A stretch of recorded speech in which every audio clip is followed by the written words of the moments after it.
nous avons noué un certain nombre de partenariats avec des acteurs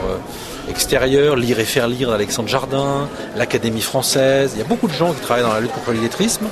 et l'école doit être un partenaire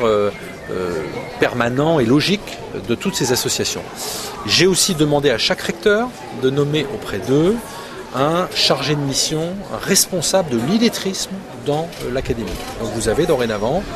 à La Réunion un chargé de mission au rectorat qui est chargé de ce dossier illettrisme pour mobiliser nos ressources en interne et pour nouer des partenariats avec l'extérieur. Et puis dernier élément, dans le comité interministériel de l'outre-mer,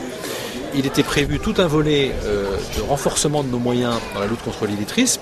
et l'accompagnement éducatif constitue la principale mesure puisque donc dans toutes les écoles, et pas uniquement les zones d'éducation prioritaire, les réseaux ambition réussite, mais non, dans toutes les écoles dorénavant, nous aurons l'accompagnement éducatif pour tous les enfants qui le demandent, dont les parents le demandent. C'est une vraie avancée parce que ça permet